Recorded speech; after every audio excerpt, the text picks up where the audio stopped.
هذه القصيدة من كلمات الشاعرة ريمية الغويري، مهداة إلى والدتها حمدة بنت عبد الله. يا مرحبا في محل فاحت دلاله، نثني تراحيبنا للضيف ونهلي، فالمحفل اللي يشرف كل من جاله، لضيوفنا ما ذخرنا لو قدر ملي، الماقف اللي يجملنا وقفنا له خوار يافعنا بين ومتجلي.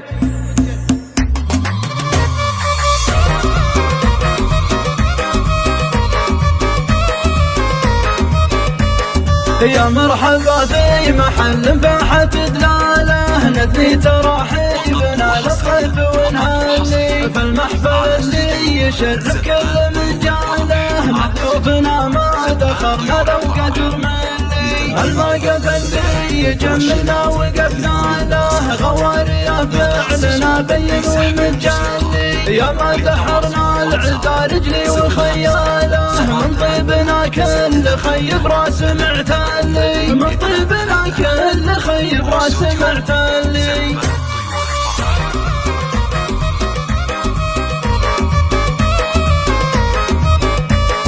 في واجب امي نظمت الشعر وجزاله، شعر على اساس ماني من يقولي، حمده ورث الفخر من جاله جاله، كل النساء من صفاتك صابهن غلي، يا بنت عبد الله اللي تحمد خصاله، حر على كل هام الطيب متعلي، معاشر سمى يفخر في نسب خاله، وانا خوالي عماد البيت والظلي، وانا خوالي عماد البيت والظلي.